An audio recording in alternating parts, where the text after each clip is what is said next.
Welcome to the Ellie and High TV on Ustream. and the District's Knowledge Network. I'm your host, Princess Courtney, And I'm your host, Christian Johnson. bringing you an exclusive interview with the vocal group Hall of Fame artist The Whispers. Live from the Howard Theater in Washington, D.C. Our show topic today is Perfect Harmony Through the Eyes of the Whispers. Gentlemen, thank you for joining us today. Thank you for having us. The Whispers have achieved 7 gold albums, 2 platinum albums, 12 top 20 singles, 40 charted hits since the 1970, and the list goes on. Who or what inspires you to keep going? Wow. Well, who inspires us? People like you guys. The more young fans we can acquire, the better. I hope we have some. I don't know if you guys can get in this show tonight. You might be too young. But I hope they let you in to see the show because you're the ones we're after. We want you guys to be hip to old school. As young adults, what musicians did you admire and why? Wow, you're probably going to get a whole bunch of different answers from different, because different type of music that we liked. I mean, my favorites were like Ella Fitzgerald, Sarah Vaughan, Nat King Cole. And when you go to R&B artists, I like tenors, so Delphonics, those kind of people. The Ray Goodman and Brown, the Moments they used to call them. Those were kind of the acts that I like. The reason that I'm laughing is that you probably everything he said, all those artists, you probably never heard of not one of them. But anyway, because that's where we're from. We know Donny Hathaway. I'm sure you guys can relate to, because this is funny. Michael Jackson. We were working with Michael Jackson, and he was younger than we were. So you guys are pretty young, but I'm sure you remember him. But I'm a big fan of Michael Jackson. Take us back to the day when the Whispers were inducted into the Vocal Group Hall of Fame in 2003. At that time, how did you feel? Scott, you want to answer? You've been quiet over there. I'm trying to, I'm sad to say I'm trying to remember when that was. 2003. She told you. 2003. Yeah. That's what happens when you get old. Yeah, you guys, this is something y'all can look forward to. One thing I do remember is that we were very proud of the fact that we were being honored by our peers.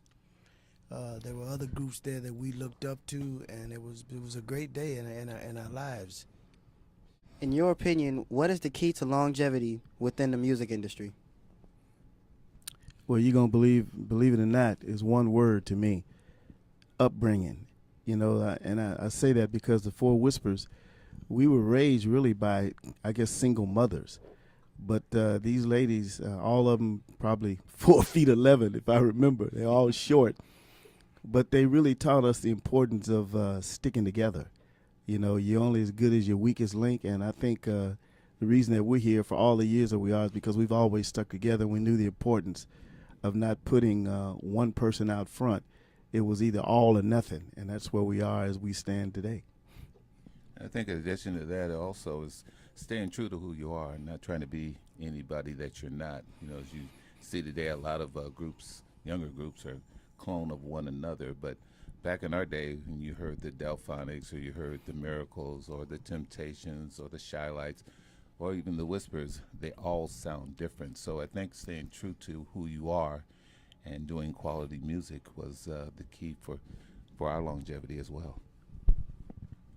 Within the past 5 decades, the Whispers are still hitting the road with electrifying energy, highlighting pop and R&B favorites. What is the biggest lesson that you have learned from the music industry? Well, for me, I always say that I think that our longevity, the reason that we're here as long as we have been, is because I think we were lucky enough to choose the music called R&B. Now, you guys, you guys are all into hip hop. That's what it's called. But that's really another phase of it's really just the latest version of R&B. That's what hip hop is. But R&B is going to be here as long as all of us live, and I think that's why we're still singing it, because I don't think people will ever not like rhythm and blues.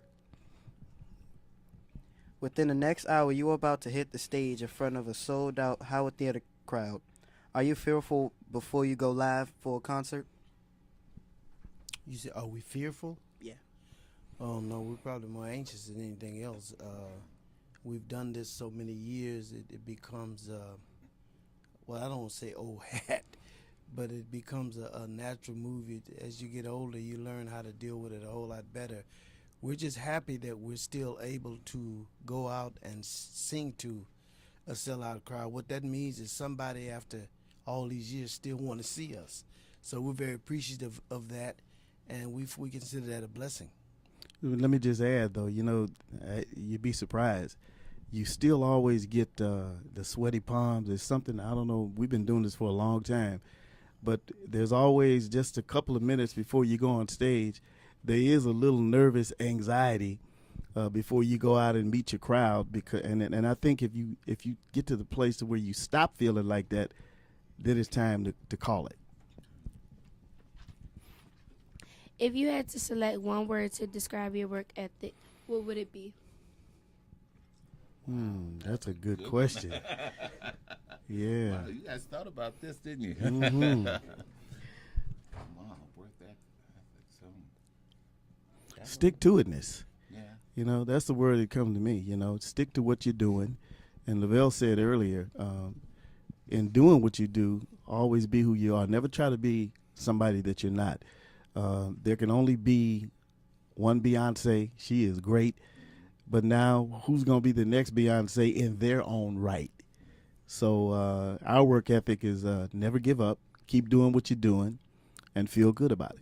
And if I can piggyback, Walter, also if you noticed in our lyrics, if you listen to any of our music, I don't know if you have, but if you have, all of our music is actually, a lot of it, we do some up-tempo songs, but if you listen to our ballads, they always lend respect to women, and we don't talk about any of that flip it, slap it, rub it down, that kind of stuff. We always talk about, respecting, making love, loving a person, being true to them, those kind of things. So our lyrics, I think, lend a lot of respect to women, and we've always been really focused on doing that throughout our whole career. Do you have any final thoughts for the students at Elliott Hine? Yeah, my thought would be is like I tell all young people, this business that we're in is called show business. We always, for some reason, we can deal with the show part because we're just gifted and naturally talented. But when it comes to the business, that's kind of where we fall short. So what I tell young people is make sure that in presenting yourself to be as talented as you are, make sure you're surrounded by someone who knows the business, who knows all about publishing, things like copyrights, royalties. Those words, all them words mean that's how you get paid. And if you up on that as well as you can sing, you're gonna be a great success. I'm gonna close out by saying to young people what I say to them all the time. Like Walt said, especially I don't want to make it racial, but with black acts in particular, the talent doesn't seem to be a problem. What I would say to you, get as much education as you possibly can, because the main word is called owning it. You want to own it. You don't want somebody else to own it. And I can guarantee you the more education you have, it will help you understand the importance of this is mine, not theirs. What I write, what I do, I own it. Don't let somebody else own it. So education will help you with that tremendously. Gentlemen, thank you for giving the Elliott Hine Network an exclusive backstage interview. Thank you. Thank you guys for having us, and I can't tell you how proud I am. You guys are prepared. Yes, You're they professional. You got these old guys in here intimidated. That means, I'm telling you, boy, these questions here, boy, hey, be proud of yourself, really. Definitely. Absolutely. This broadcast has been brought to you by the Elliott Hine TV and Ustream and Districts Knowledge Network. Have a great day. Thank you. Thank you you. so much. Wow. Welcome to the Elliott Hine Network. And the Districts Knowledge Network. I'm your host, Kayla White. I'm your host, Princess Courtney. I'm your host, Christian Johnson. How does it feel to be the first African American woman to be in the Whispers band?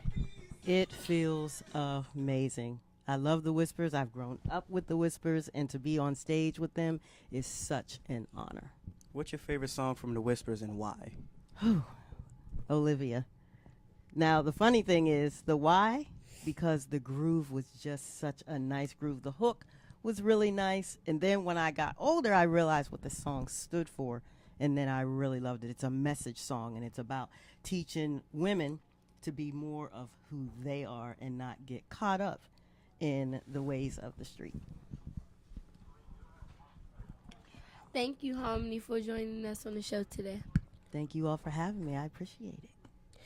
This book has been brought to you by Elliott Hine News Network. Have a great day.